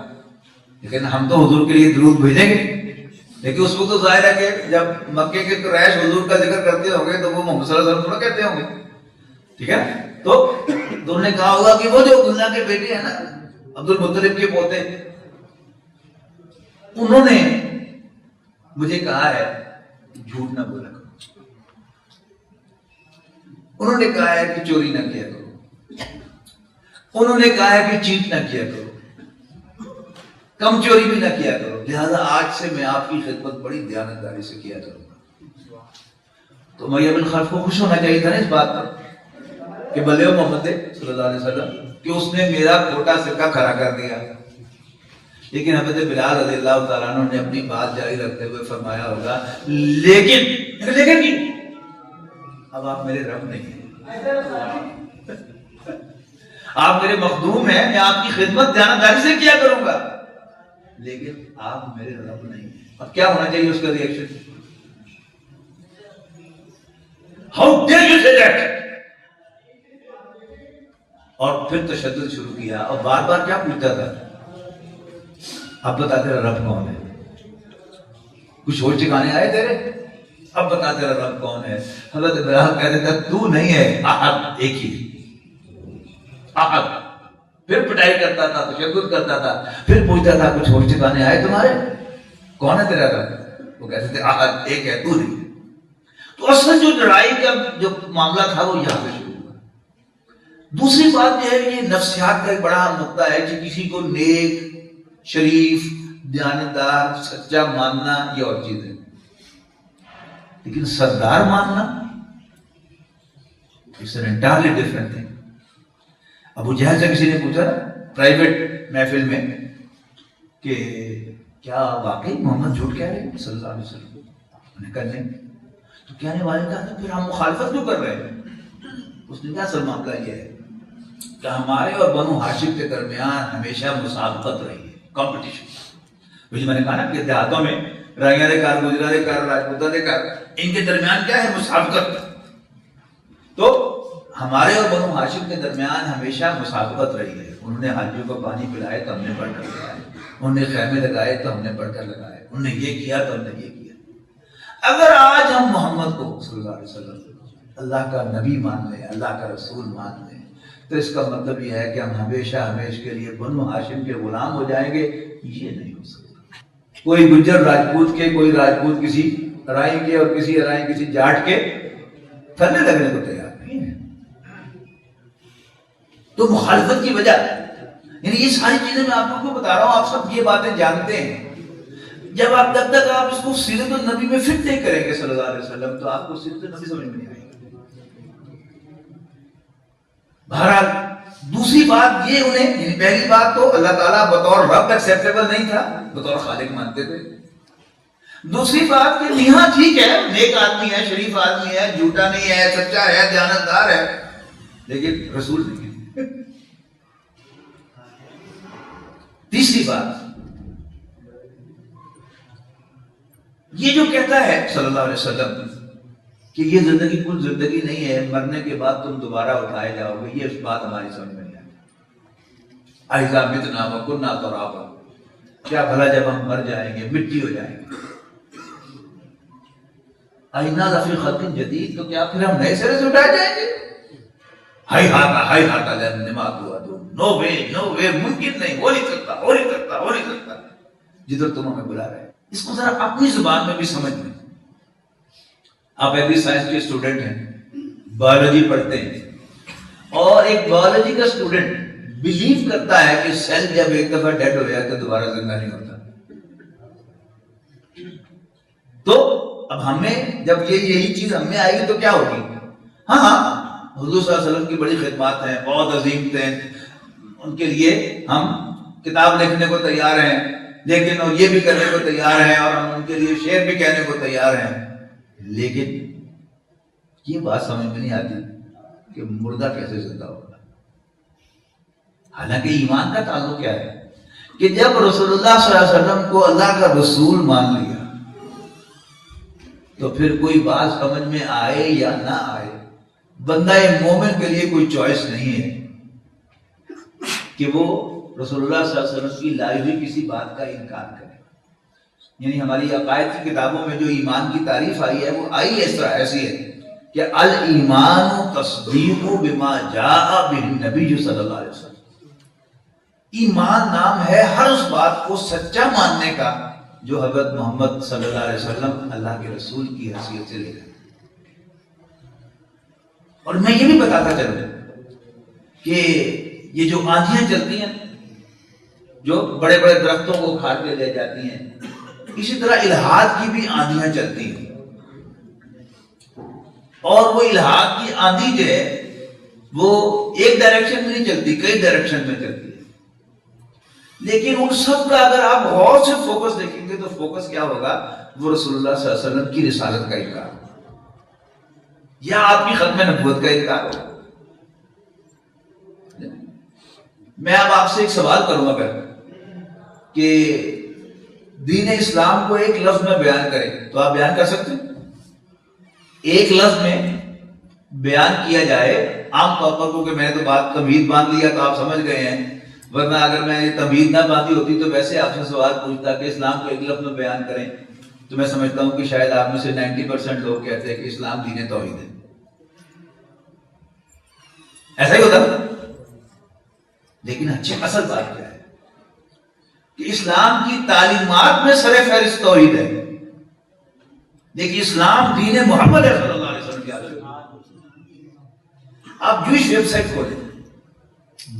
سائٹ کھولیں اور وہاں پر ان کے عقائد پڑھیں، سچ جانیے آپ کو پڑھتے ہوئے ایسے معلوم ہوگا جیسے آپ ایمان مفصل پڑھ رہے ہیں۔ وہ اللہ کو مانتے ہیں جیسے ہم مانتے ہیں، وہ فرشتوں کو مانتے ہیں، نبیوں کو مانتے ہیں، کتابوں کو مانتے ہیں، بعث بعد الموت کو مانتے ہیں، آخرت کو مانتے ہیں، جنت و دوزخ کو مانتے ہیں، یہاں تک کہ تقدیر کو مانتے ہیں۔ تو کیا وہ مسلمان ہیں؟ نو۔ پھر کیوں مسلمان نہیں؟ اس لیے کہ کوئی شخص جتنا مرضی موحد ہو، اللہ تعالیٰ کو ایک مانتا ہو، جب تک وہ حضرت محمد صلی اللہ علیہ وسلم کو اللہ کا آخری پیغمبر نہیں مانتا، اس وقت وہ دائرہ اسلام میں داخل نہیں ہو سکتا۔ میں آپ ہماری اکثریت سوائے ان کے جو ہم میں سے ہاشمی یا ترشی ہوں، سعودی عرب سے آئے ہوں، ہم سب کون ہیں؟ ہم ہندوؤں کی اولاد۔ مجھے اقبال نے کہا تھا کہ کافر ہندی ہوں میں، دیکھ میرا ذوق و شوق، لب پر سلام و درود، دل میں سلام و درود۔ ہم مسلمان کیسے ہو گئے؟ صوفیاء کرام کی برکت سے۔ یعنی کسی مرشد نے اپنے کسی مرید سے کہا کہ تم لاہور جا کے بیٹھ جاؤ، وہ لاہور جا کے بیٹھ گیا۔ کسی کا ملتان جا کے بیٹھ جاؤ، وہ ملتان جا کے بیٹھ گیا۔ کسی کو کہا کہ پاک پتن جا کے بیٹھ جاؤ، وہ پاک پتن جا کے بیٹھ گیا۔ کسی کو کہا دہلی میں جا کے بیٹھ جاؤ، وہ دہلی میں جا کے بیٹھ گیا۔ اور لاکھوں کی فگرز ہیں، خواجہ معین اجمعی رحمۃ اللہ علیہ، خواجہ نظام الدین اولیاء رحمۃ اللہ علیہ، ان کی فگرز لاکھوں میں ہیں کہ ان کے ہاتھ پر لاکھوں افراد مسلمان ہیں۔ کیسے مسلمان ہوئے؟ ان کے اخلاق، ان کی دنیا سے بے رغبتی۔ کوئی بادشاہ جو ہے وہ ملاقات کے لیے آتا ہے اور جاتے ہوئے اشرفیوں کی تھیلی پیش کرتا ہے، اور وہ ہندو ارد بیٹھے ہوئے، ہندو بنیا جو دبڑی پہ جان دیتا ہے۔ جب وہ دیکھتا تھا کہ اس شخص نے اشرفیوں کی تھیلی بادشاہ کے منہ پہ دے ماری ہے، لے جاؤ یہ ہمیں نہیں چاہیے۔ That was impressive۔ اب کیا ہوا؟ یعنی میں نے کہا نا کہ کئی طرف سے آندیاں چلیں گی۔ کیا ہوا؟ صوفیاء کرام سے بہت پیدا کر دیا گیا۔ ہمارے محسن جس کی وجہ سے ہم مسلمان ہوئے، انہی سے بہت پیدا ہو گیا۔ میں نے اپنے دادا مرحوم سے ایک مرتبہ پوچھا کہ میں قاضی کا طالب علم تھا تو کہ ہمارے بڑے جو تھے وہ کس کے ہاتھ پر اسلام لائے تھے؟ انہوں نے کہا مظفر کی طرف کوئی تھے۔ اب مجھے بڑا افسوس ہوتا ہے کہ میں نے ان سے تفصیل کیوں نہ پوچھی، کہ میں حاضری دیتا اور اس زمین کو بھی میں چومتا جا کے کہ جہاں پر میرے والدین جو تھے، میرے آباء و اجداد جو تھے، وہ دائرہ اسلام میں داخل ہوئے۔ مسلم ہے نا میرے تو۔ اسی طرح آپ میں سے جس کے آباء و اجداد جس بزرگ کے ہاتھ پر ایمان لائے تھے، وہ آپ سب کا محسن ہے۔ اس کا احسان آپ کو یاد رکھنا چاہیے، اپنی دعاؤں میں اس کو یاد رکھنا چاہیے۔ جیسے ہم اپنے بڑوں کے لیے، باپ دادوں کے لیے دعائیں کرتے ہیں کہ بھلے والدینا، اسی طرح وہ ہمارے محسن، ان کے لیے بھی ہمیں دعا کرنی چاہیے کہ جن کی وجہ سے ہم دائرہ اسلام میں داخل ہوئے۔ اسی طرح ایک اور ہوا چلی، آندھی ایک اور آئی کہ جس میں توحید کو قرار دیا گیا کہ یہ اسلام کی تعریف ہے۔ میں نے عرض کیا نا کہ اسلام کی تعلیمات میں سر فہرست توحید ہے، لیکن اسلام دین توحید نہیں ہے۔ اگر ایک لفظ میں بیان کرنا ہو، ہمارا کلمہ کیا ہے؟ لا الہ الا اللہ محمد رسول اللہ۔ یا تو یہ کہیں کہ ہمارا دین اللہ کو ایک ماننا اور حضرت محمد صلی اللہ علیہ وسلم کو اللہ کا رسول ماننا ہے۔ لیکن اگر اختصار کرنا ہے تو پھر ہمارے دین کا اختصار محمد رسول اللہ ہے صلی اللہ علیہ وسلم، لا الہ الا اللہ نہیں ہے۔ کوئی شخص جتنا مرضی موحد ہو، جب تک وہ واضح الفاظ میں حضرت محمد صلی اللہ علیہ وسلم کو اللہ کا رسول نہیں مانتا، وہ دائرہ اسلام میں داخل نہیں ہوتا۔ لیکن جو حضرت محمد صلی اللہ علیہ وسلم کو اللہ کا رسول مان لے، وہ خود بخود موحد ہو جاتا ہے کہ رسول اللہ صلی اللہ علیہ وسلم کی تعلیمات میں سر فہرست توحید ہے۔ سمجھنا اس بات کو؟ کتنا سٹل انداز ہے، کتنا یعنی غیر محسوس انداز ہے کہ رسول اللہ صلی اللہ علیہ وسلم کو بیچ میں سے نکالنے کی کوشش۔ علامہ اقبال کو کن الفاظ میں خراج تحسین پیش کیا جائے کہ اللہ تعالیٰ نے ان کو جو دین کی سمجھ عطا کی۔ وہ یورپ سے آئے تو انہوں نے اپنا ایک آبزرویشن بیان کیا کہ یہ فاقہ کش کے موت سے ڈرتا نہیں ذرا، روح محمد اس کے بدن سے نکال دو صلی اللہ علیہ وسلم۔ میری بیوی میرے نواسے کو پریپ کے اسلامیہ دینیات کے وائوے کی تیاری کرا رہی تھی، تو میں پاس سے گزر رہا تھا، کھڑا تھا، تو میرے کان کھڑے ہوئے۔ سوال تھا کہ ہمارا عقیدہ کیا ہے؟ جواب تھا اللہ کو ایک ماننا۔ حضور صلی اللہ علیہ وسلم کہاں گئے؟ یعنی روح محمد اس کے بدن سے نکال دو، بڑے غیر محسوس طریقے سے، ادھر سے ادھر سے۔ پھر ابھی ربیع الاول ختم نہیں ہوا، لیکن پہلے 12 دنوں میں ریڈیو پر، ٹی وی پر، اخبارات پر رسول اللہ صلی اللہ علیہ وسلم کو بھرپور خراج تحسین پیش کیا جاتا ہے۔ اور آج سے 20 سال پہلے ایک ہی ٹی وی تھا اور مختلف مقررین کو، علماء کو، دانشوروں کو بلا کر موقع دیا جاتا تھا کہ وہ رسول اللہ صلی اللہ علیہ وسلم کو خراج عقیدت پیش کریں، خراج تحسین پیش کریں۔ لیکن پھر 15-20 سال پہلے، 17 سال پہلے جنرل پرویز مشرف کے دور سے ایک تو ٹی وی چینلز کی بھرمار آئی، اور ایک نیا فتنہ شروع ہوا، اور وہ ہے مذاکروں کا فتنہ۔ ایک ٹرینڈ اینکر، میں زور دے کے کہہ رہا ہوں، اس کی ٹریننگ کیا ہے اینکر کی؟ کہ وہ کسی کو اپنی بات نہ کرنے دے، بلکہ اپنی بات اس کے منہ میں سے ڈال کر واپس نکلوائے۔ ٹرینڈ اینکر جو ہے وہ مہمانوں کو بلاتا ہے، ان کا تعارف کرواتا ہے، پہلے مہمان سے باقاعدہ تقاضا کرتا ہے کہ آپ ہمارے ناظرین کو رسول اللہ صلی اللہ علیہ وسلم کی صداقت کے بارے میں بتائیں۔ دوسرے سے تقاضا کرتا ہے کہ آپ حضور کی دیانت کے بارے میں بتائیں۔ بیچ میں بول کے کہتا ہے سلام اس پر جس نے گالیاں سن کر دعائیں دی۔ اور تیسرے مقرر سے مہمان سے تقاضا کرتا ہے کہ آپ حضور صلی اللہ علیہ وسلم کے اخلاق حمیدہ کے بارے میں بتائیں کہ وہ بڑھیا جو آپ پر کوڑا پھینکا کرتی تھی، آپ اس کی بھی تیمارداری کے لیے گئے تھے۔ آدھے گھنٹے کا پروگرام ختم ہو جاتا ہے، رسول اللہ صلی اللہ علیہ وسلم کا تذکرہ ایک صادق، امین اور خلیق انسان کی حیثیت سے ہوتا ہے، اور آپ کو پتہ نہیں چلتا کیا ہوا۔ رسول اللہ صلی اللہ علیہ وسلم کا تذکرہ اللہ کے رسول کی حیثیت سے ہوا ہی۔ اب صادق اور امین تو مکے کا کافر بھی کہتا تھا آپ کو، سمجھ لیں بات کی؟ اب آنکھ ہو جائے پہاڑ ہو جائے، تذکرہ نہیں ہوا تو آہستہ آہستہ حضور صلی اللہ علیہ وسلم ایک نرے انسان ہو کر رہ جائیں گے۔ اللہ کے رسول کی حیثیت جو ہے وہ نام کی رہ جائے گی، لیکن اس کی اصل حیثیت جو ہے اس کی طرف توجہ نہیں ہوگی۔ حالانکہ آپ نوٹ کیجئے گا کہ ہم میں سے کون ہے وہ شخص، کون سا مسلمان ہے جو حضور صلی اللہ علیہ وسلم کی سچائی، آپ کی دیانتداری اور آپ کے حسن اخلاق پر کوئی شک رکھتا ہے کوئی مسلمان ایسا؟ لیکن میرا اور آپ کا کلمہ، جو کلمہ پڑھ کر ہم مسلمان ہوئے ہیں، وہ محمد الامین نہیں، محمد الصادق نہیں، محمد الخلیق نہیں، کلمہ کیا ہے؟ محمد رسول اللہ صلی اللہ علیہ وسلم۔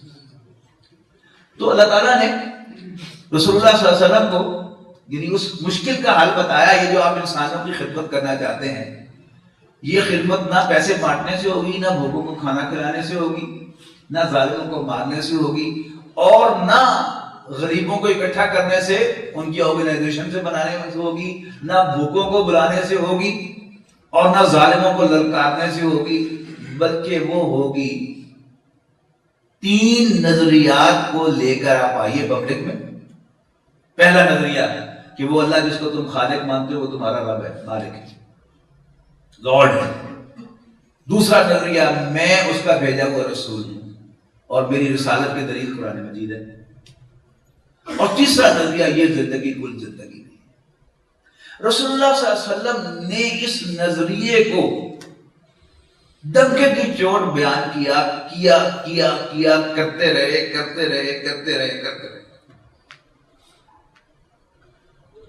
اب میں نے ذکر کیا ابو طالب کی پروٹیکشن کا،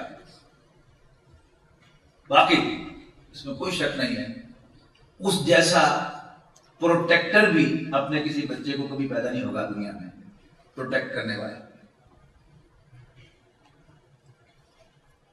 رسول اللہ صلی اللہ علیہ وسلم کو کوئی ہاتھ نہیں لگا سکا۔ حضرت بلال کو گھسیٹا، تشدد کیا، حضرت سمیہ کو مارا، حضرت یاسر کو مارا، لیکن آپ پر ہاتھ کیوں نہیں اٹھایا جا سکا؟ سوائے سکے تائے کے، ابو لہب بدماش کے، کمبخت کے، اور کوئی آپ پر کوئی ہاتھ دست دراز نہیں کر سکا۔ کیوں؟ ابو طالب دیوار بن کے کھڑا تھا، باہر کا کوئی آدمی میری آنکھ سے بھی دیکھ نہیں سکتا ہے۔ بڑی بڑی پرپوزل لے کے آئے قریش، اچھا بچہ ایکسچینج کر لو، عتبہ بن ربیعہ کا ایک بیٹا بڑا ہینڈسم تھا، یہ تم لے لو اور محمد ہمارے والے کا۔ وہ طالب نے کیا بڑا بڑے سیانے ہو تسی میرے بڑے نو مار دیو تے میں تہاڈے کو تم کھواواں۔ تقاضا کیا تھا کہ یہ بندہ ہمارے والے کا۔ ابو طالب نے کہا دو بھائی۔ قریش نے کہا اچھا پھر اگر تم یہ ہمارے حوالے نہیں کرتے پھر ہم پورے خاندان کا بائیکاٹ کرتے ہیں۔ سوال پوچھا کیا تھا کہ شیب ابی طالب مقاطعہ جو تھا، بائیکاٹ جو تھا، وہ کتنے سال کا تھا؟ 3 سال کا۔ محرم 7 نبوی سے شروع ہوا اور محرم 10 نبوی کو جا کے ختم ہوا، اور اس کے بعد پھر پہلے حضرت خدیجہ کا انتقال ہوا اسی سال، اور پھر ابو طالب کا انتقال ہوا۔ اس کو عام الحزن کہتے ہیں، غم کا سال۔ اچھا اس کے بعد پھر اکثر سیرت نگاروں نے پتہ نہیں کیوں تذکرہ نہیں کیا، حالانکہ وہ ٹرننگ پوائنٹ تھا ابو طالب کا انتقال۔ یعنی وہ حضور صلی اللہ علیہ وسلم کے لیے اصل جو غم تھا وہ ابو طالب کا انتقال نہیں تھا. اصل جو غم تھا وہ اس کے بعد شروع ہوا کہ حضور صلی اللہ علیہ وسلم کا بدترین دشمن ابو لہب خاندان کا سربراہ بن گیا اور اس نے 2 ہفتوں کے اندر رسول اللہ صلی اللہ علیہ وسلم کو خاندان بنو ہاشم سے نکالا. الفاظ جو ہیں وہ حضور صلی اللہ علیہ وسلم کے لیے مناسب نہیں ہے، لیکن میں بات سمجھانا چاہتا ہوں. اس لیے میں نے کہا کہ جب تک سیرت سمجھ نہ آئے تو مزہ نہیں. پتنگ بازی ایک کھیل ہے نا، تو ہر کھیل کے قوانین ہوتے ہیں، پتنگ بازی کے بھی کچھ قوانین ہیں. وہ قانون ایک اہم قانون کیا ہے کہ جب تک کوئی شخص پتنگ اڑا رہا ہو اور ڈور اس کے ہاتھ میں ہو تو اس ڈور پر گاڑی مارنا، ٹانگا مارنا، اس کو اچھل پکڑنا کیا ہے؟ فاؤل ہے نا. لیکن جب وہی پتنگ کٹ جاتی ہے اب اس کی ڈور جو ہے اچھل کر پکڑنا بھی جائز ہے، ٹانگا مارنا بھی جائز ہے، گاڑی مارنی بھی جائز ہے. تو جب تک رسول اللہ صلی اللہ علیہ وسلم خاندان بنو ہاشم میں تھے اور ابو طالب آپ کو پروٹیکٹ کر رہے تھے، اس وقت تک کوئی آپ کی طرف میلی آنکھ سے بھی نہیں دیکھ سکا. لیکن ابو لہب بدبخت نے آتے ہی 2 ہفتوں میں رسول اللہ صلی اللہ علیہ وسلم کو خاندان بنو ہاشم سے نکال دیا. لہذا اب کوئی بھی آپ کو کوئی بھی نقصان پہنچا سکتا تھا. رسول اللہ صلی اللہ علیہ وسلم نے مکے کو کچھ سرداروں سے تقاضا کیا کہ مجھے پناہ دو، یہ بھی روایت تھی. کسی نے پناہ نہیں دی. آپ طائف تشریف لے گئے. اچھی ریپوٹیشن کے مالک 3 بھائی تھے جن کی جائیدادیں تھی وہاں پر. ان سے آپ نے تقاضا کیا کہ مجھے پناہ دو. انہوں نے نہ صرف یہ کہ پناہ دینے سے انکار کیا بلکہ رسول اللہ صلی اللہ علیہ وسلم پر وہ تشدد کیا، آپ پر پتھروں کی بارش کے برسائی، یعنی آپ کی پنڈلی کی ہڈی کو نشانہ بنا کر پتھر مارے گئے جس سے آپ پر وحشی طاری ہوئی. اور پھر حضور صلی اللہ علیہ وسلم کے خادم حضور صلی اللہ علیہ وسلم کو لے کر ایک باغ میں آئے ہیں، عقبہ بن ربیعہ کا باغ تھا. وہاں آپ کو ذرا آپ بھی ہوش تو نہیں ہوئے لیکن کنکشن جسے کہتے ہیں کہ اتنا خون بہ گیا آپ کے پنڈلی کی ہڈی میں سے کہ آپ پر کمزوری طاری ہوئی. تو جب آپ دوبارہ ہوش میں آئے ہیں پورے طور پر تو آپ نے اللہ تعالیٰ سے ایک مناجات کی ہے. سیرت کی کتابوں میں پڑھنے والی وہ مناجات ہے. پہلی اور آخری بار رسول اللہ صلی اللہ علیہ وسلم کی زبان مبارک پر شکوہ آیا ہے. اللہم الیک اشکو ذوب قوتی وقلت حیلتی وحوانی علی الناس. اللہ میں تجھ سے شکوہ کرتا ہوں اپنے وسائل کی کمی، قوت کی کمزوری اور لوگوں کے حوالے کیے جانے کا. اس لیے کہ رسول اللہ صلی اللہ علیہ وسلم سے بڑھ کر کسے یقین ہوگا کہ اگر اللہ تعالیٰ کی پرمیشن نہ ہوتی تو میرا بال بھی بیکا نہ کر سکتا. انہوں نے اگر میرا یہ حال بنایا ہے تو لازماً اللہ تعالیٰ کی پرمیشن ہے. اب 2 ہو سکتے ہیں کہ اللہ تعالیٰ نے مجھے آزمانے کے لیے کیا ہے یا اللہ تعالیٰ مجھ سے کوئی ناراض تو نہیں ہو گیا. آخر میں کیا تھا؟ میرا شکوہ نہیں تھا، وہ اللہ کے رسول صلی اللہ علیہ وسلم کا شکوہ تھا. کنکلوڈ کہا گیا اِلَّمْ يَكُنْ عَلَيَّ غَضَبُكَ فَلَا أُبَالِي. اے اللہ اگر تم اس سے ناراض ہے پھر مجھے کوئی پرواہ نہیں ہے. بسم اللہ، اس سے بھی زیادہ کوئی مجھے تکلیف پہنچانی ہے وہ بھی پہنچا دے، لیکن خوش ہو کر پہنچا، ناراض ہو کر نہیں. اب وہاں سے جب آپ واپس آئے ہیں تو ایک مشرک تھا مدب بن عدی، شریف آدمی تھا. تو آپ نے اس سے تقاضا کیا کہ مجھے پناہ دو. اس نے کہا جی میری پناہ میں ہو، آ جاؤ. آپ نے کہا فارملی پناہ دو.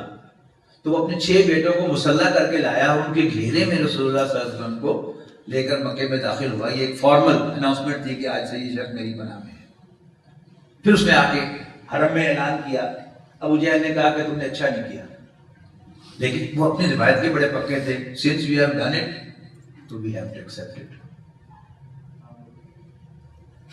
اب یہ وہ وقت ہے جب حضور صلی اللہ علیہ وسلم کی زبان پر شکوہ آیا ہے تو اس کی فوراً بعد کیا ہوا؟ معراج ہوئی. 1190 میں معراج ہوئی. جی معراج کیا ہے اس کو بھی سمجھ لیں کہ میں اگر حساب لگانے بیٹھوں، میں مذاق میں کہا کرتا ہوں کہ اگر اللہ تعالیٰ مجھ سے مشورہ کرتا کہ حضور صلی اللہ علیہ وسلم کو معراج کب ہونی چاہیے تو میں کہتا کہ پہلی وحی کے لیے آپ کو آسمانوں پر بلایا جاتا، پنڈال سجدہ، فرشتے قطار اندر قطار بیٹھے ہوتے، محمد بن عبداللہ بن عبد المطلب نام پکارا جاتا، آپ اسٹیج پر تشریف لے جاتے، کلیپنگ ہوتی اور آپ کو پہلی وحی پیش کی جاتی. لیکن اللہ تعالیٰ کو مجھ سے مشورہ کرنے کی کوئی ضرورت نہیں. اب کیوں بلایا؟ اسے میں سمجھتا ہوں میں بھی آئی ایم رانگ کہ جیسے کوئی بچہ باہر سے پٹ کر آئے ہوتا ہوا اور اس کی ماں صرف اس کو گلے لگا دے، میرا چاند تو بچے کے آنسو یہی رک جاتے ہیں.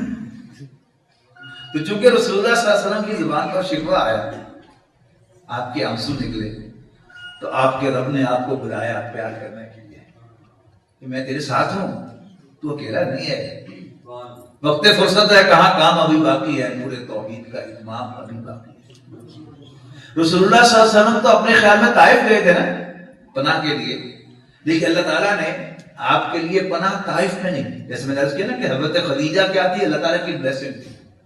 اگر مکے کا کوئی سردار آپ کو کرسی پر بٹھاتا تو چلتی کس کی؟ بٹھانے والے کی. اللہ تعالیٰ نے آپ کو مکے سے نکالا, 250 میل دور سے آپ کے لیے اسائلم آئی. یعنی 1190 میں معراج ہوا. اکثر خیال یہ ہے کہ 11 میں ہوا, بعض لوگوں کا خیال ہے کہ 1090 میں ہوا. تو آتے ہی, یعنی اگر تاریخ وہی تھی 27 رجب, تو رجب کا مہینہ تو اینڈ پہ آ گیا. شعبان, رمضان, شوال, ذوالقعدہ اور 5واں مہینہ ذی الحجہ. مدینے سے آئے ہوئے 5 افراد رات کے اندھیرے میں آپ کی ملاقات ہوئی, تو انہوں نے کہا کہ یہ تو وہی معلوم ہوتی ہیں جن کا انتظار یہودی کر رہے تھے, آؤ ان سے پہلے ایمان لے آئے. اگلے سال 12 افراد آئے اور بیت عقبہ اجرا ہوئی. حضور صلی اللہ علیہ وسلم نے ان سے کچھ چیزوں کا عہد لیا کہ ہم بدکاری نہیں کریں گے, چوری نہیں کریں گے, شرک نہیں کریں گے, بہتان نہیں لگائیں گے, وغیرہ وغیرہ. اور انہوں نے ساتھ ہی ایک تقاضا کیا کہ اللہ کے رسول, ہم آپ کے پاس روز روز حاضر نہیں ہو سکتے, بہت فاصلہ ہے, آپ ہمیں کوئی معلم عطا فرما دیجیے جو ہمیں وہاں بیٹھے ہوئے قرآن مجید پڑھا کرے. تو حضرت مصعب بن عمیر رضی اللہ تعالیٰ عنہ, آپ سب لوگ نوجوان ہیں, وقت نہیں ہے کہ میں ان کا تعارف کراؤں, جی تو بہت چاہ رہا ہے. ضرور پڑھیے حضرت مصعب بن عمیر رضی اللہ تعالیٰ عنہ کی سیرت کو. یہ نوجوان تھے, مکے کے سب سے زیادہ خوش پوش نوجوان. اتنا عطر لگاتے تھے کہ جس گلی سے گزر جائیں لوگوں کو اندازہ ہو جاتا تھا ہونا ہو یہاں سے مصعب گزرا ہے. لیکن رسول اللہ صلی اللہ علیہ وسلم پر ایمان لانے کی وجہ سے گھر سے نکال دیے گئے, حضور صلی اللہ علیہ وسلم کی خدمت میں حاضر ہو گئے. تو آپ نے ان کو بھیجا مدینہ منورہ قرآن مجید پڑھانے کے لیے. 1 سال انہوں نے قرآن مجید پڑھایا. معلوم ہوتا ہے پڑھایا ہی نہیں, گھوٹ کے پلایا, یا شاید انجیکٹ کر دیا خون کے اندر. مجھے اقبال نے کہا نا, لڑا دے منگولے کو شہباز سے. اور یہ بھی میں خاندانوں کا تذکرہ کر رہا تھا کہ مختلف خاندانوں کی کچھ اپنی نیچرز ہوتی ہیں. مدینے کے لوگ کاشتکار لوگ تھے, اپنے کاشتکار کو اپنے کام سے غرض ہوتی ہے. کہتے ہیں کہ جی باڑیاں مرد کا ویل نہیں ہوتا. لیکن پٹھان, راجپوت, جاٹ, دوگر, یہ جب چھیڑخانی جب تک نہ کریں تو ان کی روٹی نہیں ہضم ہوتی. تو مدینے کے لوگ کاشتکار لوگ تھے, لیکن شیر بن گئے. قرآن مجید اندر داخل ہوا تو اگلے سال آئے, ایک پیشکش لے کے آئے اللہ کے نبی, اللہ کے رسول صلی اللہ علیہ وسلم. آپ کو آپ کے خاندان والوں نے ڈسون کر دیا, آئیے ہم آپ کو پناہ دیتے ہیں. ہم جیسے اپنے خاندان میں پیدا ہونے والے بچوں کی حفاظت کرتے ہیں, آپ کی بھی حفاظت کریں گے. آپ نے ان کی پیشکش قبول کی, آپ نے بیعت کی. فوراً 12 نقیب مقرر کیا ان کے اندر, ان کی اطاعت کا حلف لیا ان سے. یہ بیعت عقبہ ثانیہ ہے. بایعنا رسول اللہ صلی اللہ علیہ وسلم, ہم نے رسول اللہ صلی اللہ علیہ وسلم کے ہاتھ پر بیعت کیا. السمع والطاعۃ فی العسر والیسر والمنشط والمکرہ وعلی اسرۃ علینا وعلی اللہ ننازع الامر اہلہ وَنَقُولَ بِالْحَقِّ إِنَّمَا كُنَّا وَلَا نَخَافُ فِي اللَّهِ لَوْمَةَ لَائِمٍ, کہ ہم نے رسول اللہ صلی اللہ علیہ وسلم کے ہاتھ پر بیعت کی, سننے اور ماننے کی, خواہ مشکل ہو یا آسانی, موڈ ہو یا نہ ہو, اور خواہ ہم پر دوسروں کو ترجیح دی جائے. وَنَقُولَ بِالْحَقِّ إِنَّمَا كُنَّا, ہم حق بات ضرور کہیں گے جہاں بھی ہوں گے, اور جو صاحب امر ہیں, فیصلہ کرنے کے اہل ہیں, ان کو مشورہ دے کے لیکن جھگڑیں گے نہیں. اور پھر ربیع الاول میں نبی اکرم صلی اللہ علیہ وسلم مدینہ منورہ تشریف لے آئے. آتے ہی آپ نے آ کر 3 کام کیے. مسجد نبی کی تعمیر فرمائی, مواخات قائم کی مسلمانوں میں, اور یہودیوں سے معاہدہ کیا, اور ساتھ ہی آپ نے رخ کیا مکہ مکرمہ کی طرف, اور مکے کے لوگوں کو احساس دلایا کہ میں زندہ ہوں, میں تمہاری معاشی ناکہ بندی بھی کر سکتا ہوں, اور میں تمہیں پولیٹیکلی آئسولیٹ بھی کر سکتا ہوں. اب قریش کو ہل گئے قریش, اور مجبور ہوئے حضور صلی اللہ علیہ وسلم سے لڑنے کے لیے. اور یہ بدر کا مارکا ہے. یعنی آپ نے خود مجبور کیا قریش کو. جب سیاست معاشی ناکہ بندی کا تھریٹ کیا کہ تمہارے سے تجارتی راستے میرے دائیں بائیں سے گزرتے ہیں، اگر نقشہ آپ کے سامنے ہونا، جنوب میں مکہ ہے، اس کے اوپر مدینہ ہے، پھر فردر نارتھ میں کیا ہے؟ یورپ ہے. تو سارا سامان جو آتا تھا نا ایسٹ سے، ایشیا سے، تو وہ یمن کے ساحل پہ اترتا تھا، اس کے بعد پھر خشکی کے راستے پہ یورپ کی طرف جاتا تھا. اور یہ جو روٹ تھا یہ قریش نے مونوپلائز کیا ہوا تھا، کیونکہ قریش کعبے کے متولی تھے، لہذا ان کا قافلہ نہیں لٹتا تھا، باقی سب قافلے لٹتے تھے، لہذا مونوپلی تھی ان کی. اب حضور صلی اللہ علیہ وسلم کے لیے تو مقدس نہیں تھے، وہ تو گندے تھے، مشرک تھے، پلید تھے.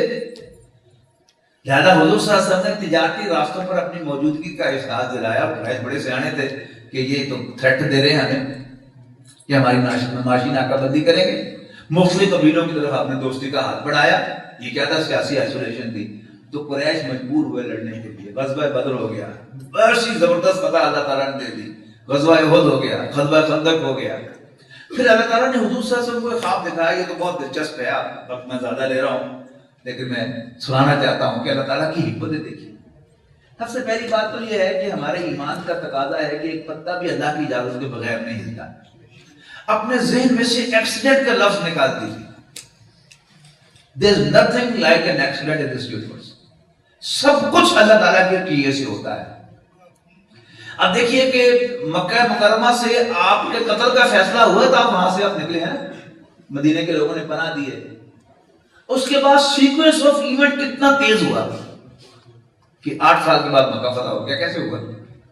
اس میں ایک بہت بڑا ٹرننگ پوائنٹ کیا تھا کہ اللہ تعالیٰ نے رسول اللہ صلی اللہ علیہ وسلم کو ایک خواب دکھایا کہ آپ خانہ کعبہ کا طواف کر رہے ہیں اپنے ساتھیوں کے ساتھ. اب وہ خواب جو تھا وہ اگلے سال پورا ہونا تھا. نبی کا خواب ہوتا تو نہیں ہوتا، سچا ہوتا ہے، لیکن کبھی بھی خواب میں کیلنڈر نہیں ہوتا پیچھے کہ یہ کب ہونا ہے واقعہ. آپ نے بھی زندگی میں کوئی ایک کا سچا خواب ضرور دیکھا ہوگا، مجھے یقین ہے، لیکن آپ کو یہ نہیں پتا تھا کہ اچھا یہ کب ہونا ہے. کوئی 10 سال کے بعد پورا ہوا، کوئی 5 سال کے بعد ہوا، کوئی 10 دن کے بعد پورا ہوا. تو رسول اللہ صلی اللہ علیہ وسلم نے، بلکہ میں تو کہوں گا کہ اللہ تعالیٰ نے رسول اللہ صلی اللہ علیہ وسلم سے وہ خواب مس انٹرپریٹ کرایا کہ ابھی جانا ہے. اچھا باقی کیا ہوتا ہے کہ جب حضور صلی اللہ علیہ وسلم کوئی کام کرنے لگتے ہیں وہ ٹھیک نہیں ہوتا تھا تو اللہ تعالیٰ کی طرف وہی آتی تھی فوراً، نہیں ایسے نہیں، ایسے ایسے نہیں، ایسے ایسے نہیں، ایسے. اب وہی کیوں نہیں آئی؟ تو میں تو کہتا ہوں کہ اللہ تعالیٰ نے خود مس انٹرپریٹ کرایا حضور صلی اللہ علیہ وسلم سے وہ خواب. اللہ تعالیٰ وہاں آپ کو لے کے جانا چاہتا تھا مکے کے پاس، چلے گئے، کوئی وہی نہیں آئی کہ اگلے سال ہونا ہے. وہاں کیا ہوا؟ حضرت عثمان کو بھیجا نیگوسیشن کے لیے کہ ہم صرف عمرہ کرنے آئے ہیں، لڑنے کا کوئی ارادہ نہیں. قریش نے شرارت کی کہ حضرت عثمان کو ڈیلے کیا اور خبر اڑا دی کہ حضرت عثمان شہید ہو گئے رضی اللہ تعالیٰ. اب رسول اللہ صلی اللہ علیہ وسلم نے اس افواہ پر ایکٹ کیا. پھر اللہ تعالیٰ نے وہی نہیں بھیجی، نہیں افواہ ہے، ڈونٹ بی ایموشنل. کیا کیا حضور صلی اللہ علیہ وسلم؟ واقعی آپ نے اس کو بہت سیریس آفینس سمجھا اور صحابہ سے تقاضا کیا کہ میرے ہاتھ پر بیعت کرو موت کی، ہم مر جائیں گے عثمان کے خون کا بدلہ لیے بغیر نہیں جائیں. جب 1400 صحابہ نے مرنے کی بیعت کر لی، اب بڑے پسو قریش وہ ایک مرنے مارنے کو تیار ہو گئے. اب آئے ہیں قریش صلح کرنے کے لیے رسول اللہ صلی اللہ علیہ وسلم کے ساتھ. صلح حدیبیہ ہو گئی اور اللہ تعالیٰ نے اسی وقت اعلان کر دیا انا فتحنا لک فتحا مبینا، ہم نے آپ کو فتح مبین عطا کر دی. اب فتح مبین کی بیک گراؤنڈ دیکھیے، یعنی ایک خواب کی مس انٹرپریٹیشن اللہ تعالیٰ نے خود کروائی. اللہ تعالیٰ وہاں لے کے جانا چاہتا تھا، پھر افواہ آئی تھی، افواہ پر آپ کو بلیو کروا دیا اللہ تعالیٰ نے، اور حاصل کیا ہوا؟ فتح مبین مل گئی. اور پھر اگلے سال یہ عمرہ قضا ہوا اور اس سے اگلے سال مکہ فتح ہو گیا. اچھا مکہ فتح ہوا تو آپ نے حاصل کیا کیا؟ کوئی تاج بنوایا، کوئی تخت بنوایا، کوئی پوشاک بنوائی، کوئی محل تعمیر کرایا؟ نہیں. وہی ہوا جو وہ پہلے دن سے آپ کے ذہن میں تھا کہ میں انسانوں کے کیسے کام آؤں. ایک نظام قائم کیا، پھر اس پر صحابہ کرام نے آپ کے اس مشن کو مکمل کیا، خاص طور پر حضرت عمر فاروق رضی اللہ تعالیٰ عنہ نے. آج جو دنیا میں اسٹیٹ کرافٹ کہلاتا ہے کہ 3 پلرز ہو اسٹیٹ کے، جوڈیشری جو ہے وہ انڈیپینڈنٹ ہو، مقننہ انڈیپینڈنٹ ہو، اور جو انتظامیہ ہے وہ انڈیپینڈنٹ ہو، اس کے موجود حضرت عمر فاروق رضی اللہ عنہ. ویلفیئر کا اسٹیٹ، ویلفیئر اسٹیٹ کا تصور حضرت عمر نے پیش کیا کہ تمام افراد کی رعایا کے تمام افراد کی بنیادی ضروریات یہ اسٹیٹ کے ذمے ہیں. اور آپ نے فرمایا کہ دجلہ و فرات کے کنارے پر کتا بھی بھوکا مر گیا تو عمر سے پوچھا جائے گا کہ کیوں. تو وہ جو مشن تھا وہ اللہ تعالیٰ نے پورا کروایا. اور اس کے بعد پھر وہ عمارت جو رسول اللہ صلی اللہ علیہ وسلم نے قائم کی تھی، وہ خلافت کی عمارت، وہ پچھلی صدی میں 1924 کو آ کر زمین بوس ہو گیا، وہ خلافت ابالش کر دی گئی. اس کے بعد پھر مسلم ورلڈ میں تحریکیں چلی مختلف، اور حضور صلی اللہ علیہ وسلم کی احادیث ساتھ ساتھ ہیں. اور اگر اب فطر کی احادیث آپ پڑھیں تو جو کچھ آج ہو رہا ہے بالکل اس کے مطابق ہو رہا ہے. اور حضور صلی اللہ علیہ وسلم کی احادیث ہیں کہ کوئی حضور صلی اللہ علیہ وسلم چونکہ پوری نوع انسانی کے لیے رسول بنا کے بھیجے گئے تھے، صرف مکے کے لیے نہیں، صرف عرب کے لیے نہیں، تو اللہ تعالیٰ کے دین کو، حضور صلی اللہ علیہ وسلم کے دین کو پوری دنیا پر نافذ ہونا ہے. اب دوبارہ وہ اپلفٹ ہوگا، اب بھی ویسے ہی ہوگا کہ میری اور آپ کی ذمہ داری ہوگی کہ ہم قرآن مجید لوگوں کو سنائیں پڑھ پڑھ کر اور ان کے اندر ایمان پیدا کریں. اور جو لوگ قرآن مجید پڑھنے سے جو یقین پیدا ہوگا وہ ہوگا آخرت کا یقین، رسول اللہ صلی اللہ علیہ وسلم کے رسول ہونے کا یقین اور آخرت کا یقین. اللہ تعالیٰ کو تو دنیا ہمیشہ کسی نہ کسی رنگ میں مانتی رہی. اور یہ بھی میں بتا دوں کہ تاریخ انسانی میں ہمیشہ اللہ تعالیٰ کی منکر بھی رہی ہیں، مشرک بھی رہے ہیں، باغی بھی رہے ہیں، لیکن کبھی عذاب نہیں آیا کسی قوم پر جب تک رسول نہیں آیا. اصل سزا جو ہے وہ رسول کا انکار ہوتا ہے، اللہ کا انکار. اللہ بہت بڑا ہے، بہت بڑا ہے، اس کی شان میں کوئی فرق نہیں آتا کہ پوری دنیا اس کا انکار کر دے. ہاں اللہ تعالیٰ نے اپنے جو پیغمبر بھیجے ہیں انہیں اپنی غیرت قرار دیا ہے. جو میرے پیغمبر کا انکار کرے گا میں اس کو پیس کے رکھ لوں گا. قوم نوح تباہ ہوئی کس پر؟ حضرت نوح کا انکار کرنے پر. قوم ہود تباہ ہوئی کس پر؟ قوم عاد تباہ ہوئی حضرت ہود کا انکار کرنے پر. قوم سمود تباہ ہوئی حضرت صالح کا انکار کرنے پر. اور فرعون سورہ یاسین اس میں مزمل کے اندر فرمایا گیا انا ارسلنا الیکم رسولا شاہدا علیکم، اے مکے والو ہم نے تمہاری طرف ایک رسول بھیجا ہے تمہارے خلاف گواہ بنا کر. کما ارسلنا الی فرعون رسولا، جیسے ہم نے فرعون کی طرف ایک رسول بھیجا تھا. فعصا فرعون الرسول، یاد کرو کہ فرعون نے رسول کی نافرمانی کی تھی. فاخذناہ اخذا وبیلا، اس کی وبال ہم نے اس کو پکڑ لیا. تو رسول اللہ صلی اللہ علیہ وسلم کی سیرت بلا شبہ ایک یونیک شے ہے، اور اس کا پڑھنا ہم پر ویسے ہی فرض ہے جیسے ہم پر نماز روزہ جو فرض ہے. آپ وعدہ کریں کہ آپ سیرت النبی کی کوئی کتاب ضرور پڑھیں گے، اپنے پسند کے آتھر کی پڑھیے، اپنے مسلک کے آتھر کی پڑھیے. میں کوئی سجیسٹ نہیں کر رہا، لیکن وہ آبجیکٹو سیدھا آپ کی پیدائش سے لے کر آپ کی آخری سانس جو آپ نے اس دنیا میں لیا مثال سے پہلے اس کا ہو. پھر خود جائزہ لیجئے کہ سنت کیا ہے، سنت کیا ہے. حضور صلی اللہ علیہ وسلم کا طریقہ، تو حضور صلی اللہ علیہ وسلم صرف نماز روزہ حج زکات لے کر تو نہیں آئے تھے. سب سے بڑی سنت رسول اللہ صلی اللہ علیہ وسلم کی کیا ہے کہ آپ نے ایک نظام قائم کیا جس میں بھوک نہیں تھی. تاریخ انسانی میں کبھی نہیں ہوا سوائے خلافت راشدہ کے کہ کوئی زکات لے کر پھرے گلیوں میں اور کوئی لینے والا. امن کا یہ عالم ہو کہ ایک عورت تنہا سفر کرے صنعاء سے حضر موت تک اور اسے کسی اور کا ڈر نہ ہو سوائے اللہ کے ڈر. یہ اسی زمین پر ہوا، رسول اللہ صلی اللہ علیہ وسلم کے لائے ہوئے دین کی وجہ سے ہوا، آپ کے خادموں کے ہاتھ ہوا رضی اللہ تعالیٰ عنہم اجمعین. اللہ تعالیٰ سے دعا ہے کہ اللہ تعالیٰ ہمیں سیرت النبی کو سمجھنے کی توفیق دے، اس کو پڑھنے کی توفیق دے. واقعتاً یہ ایک ایسا دلچسپ سبجیکٹ ہے کہ آپ ایک سیرت کی کتاب پڑھیں گے آپ کو اور پڑھنے کو جی چاہے گا، دو پڑھیں گے تو تیسری بھی پڑھنے کو جی چاہے گا. اللہ تعالیٰ سے دعا ہے کہ ہمیں سب سے پہلے نبی اکرم صلی اللہ علیہ وسلم پر یقین کہ وہ واقعی اللہ کے رسول ہیں، وہ سچے دیانتدار خوش اخلاق تھے لیکن ابا بول اللہ کے رسول. اللہ تعالیٰ ہمیں ان پر ایمان نصیب کرے اور ہمارا آخری سانس جو اس دنیا میں ہو وہ رسول اللہ صلی اللہ علیہ وسلم کو اللہ کا رسول مانتے ہوئے تو ہماری نجات ہے. اور اگر ہم ان چکروں میں آ گئے کہ حضور صلی اللہ علیہ وسلم کو سچے دیانتدار خوش اخلاق مانتے رہے لیکن ہم رسول ماننے میں ہیزیٹنٹ رہے تو پھر اس میں ہماری ناکامی ہے. اللہ تعالیٰ ہم سے محفوظ فرمائے. میں آپ سب حضرات کو بہت شکر گزار ہوں کہ آپ نے مجھے سیرت النبی کا بیان کرنے کا اعزاز بخشا. اللہ تعالیٰ ہمیں اس کو سمجھنے اس پر عمل کرنے کی توفیق۔ بہت شکریہ۔ الذين آمنوا وتطمئن قلوبهم بذكر الله